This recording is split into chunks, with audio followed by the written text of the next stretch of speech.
Қайырлы күн, достар. Біз бүгін Әсел Садуақасованың. Ол режиссер ол ма, ол емес па, білмейсіз? Режиссер сол шығар. Білмейді, ол продюсер шығар. Сол ойнайтын «Семьянин» деген фильмге бара жатырмыз. Фильм туралы пікіріміз фильмнен кейін болады. Шықтық.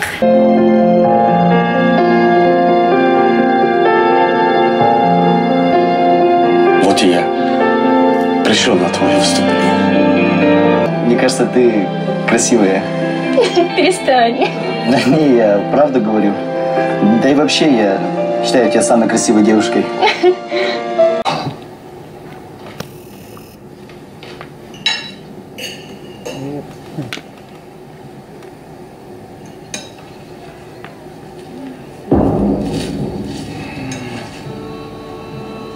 Біз жаңа ғана «Семьянин» фильмінен келдік. «Семьяниннен» жалпы Әсел Садуақасованың продюсерлігімен түсірілген фильм екен. Бізге енді айтқысы келген идея сынады. Жалпы адам қолда бардың қадірін көп жағдайда біле бермейді ғой. Мұнда да сол өзінің барыңды бағалауға үйретеді, жақсы. Сізге ше қалай? Маған идеясы өте жақсы ұнады. Соңғы негізі шамалы жылағым келді соңында. Әсерлі аяқталды. Жалпы комедиясы былай барлығы жақсы. Сол бір ғана өкініштісі бар, ол қазақтардың орысша, тек қана түсіп жатқан қазақтарда бәрі сол орысша болуы, сол орысша болатын ыңғайсыз жері сол да. Жалпы ең болмаса екі тілде қойса ғой, біз қазақшасына барар едік та. Енді әйтеуір қазір субтитрмен қоятын болып та. Бірақ оны кім оқиды дейді, қате. Жоқтан әйтеуір жақсы. Бірақ енді шынымен де қазақтар ойнағаннан кейін ана жерде көбісі қазақ тілді актерлар ғой барлығы. Әселден басқасы. Даже андай орысша сөйлеулерінің өзі бір түрлі естіледі. Одан да қазақша түсірсе. Негізі комедиясы, сосын идеясы барлығы жақсы. Тура осындай фильмдер қазақша түсірсе, мен ойымша өтімді болады. Приколдардың бәрі мысалы күлетін жерлердің көбісі қазақша айтылғанда, мысалы, шал деген сияқты. Кейбір енді боғауыздары да бар, мысалы, бүкілі қазақша кеткен да, негізгі жаңағы акцент беретін, күлдіретін жерлері. Енді жалпы бір көруге тұратын. Бір көруге тұратын фильм, маған өте қызық болды, күліп. Біз бір жағынан андай, ой, қандай фильм екен, сондай бір керемет не түсіріле қойды екен деп сондай бір оймен барғанбыз.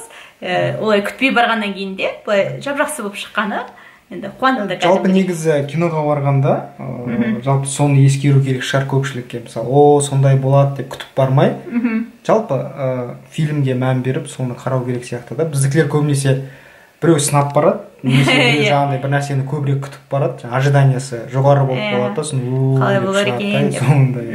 Сондықтан сол бір кеңес, қатты завышенно күтпей еш нәрсені қалай бар солай қабылдап шықса, әсерлі болып демалып қайтатын сияқты да. Ал актерлердің ойыны туралы не айтасыз? Енді кімдікі ұнады жаңағы басты рөлдегі кісі? Әбунасыр Серіков. Бірақ енді жаңағындай жерлері қатты ұнамайды ол кісінің. Бір кейде қатты артық кетіп қалатын сияқты жерлері болады да. Комедиялар. Соңында жылаған кезде өте әсерлі болды сол жерлері. Кейбір жаңағы мысалы клубқа барып билейтін жерлері ол кісіге жараспайды да. Жасына да былай, басына да жараспайтын сияқты. Бірақ енді в целом өте жақсы маған ұнады. Қанша баға? 8? Мен де 8 берем. Ойымыз бір жеңіл шықты. Жалпы мүмкіндіктеріңіз болса, барып көріп, бір отбасы құндылығы туралы, өткендегі фильмімізде сондай болып еді. Бұл да қазір жалпы осындай нәрсені көбірек насихаттау, сондай байқалады, отандық фильмдерден. Бағыт жақсы. Көруге болады. Каналыма жазылыңыздар, лайк басыңыздар, мына жақтағы қоңырауды басып қойыңыздар, сонда менің видеоларымды өткізіп алмайсыздар, үнемі көріп отырасыздар, сіздерге хабарландыру келіп тұрады. Сосын инстаграмымызға да жазылып қойыңыздар, төменде көрсетіледі. Сол жақта біз киноға қай күні бардық, соның барлығы шығып тұрады.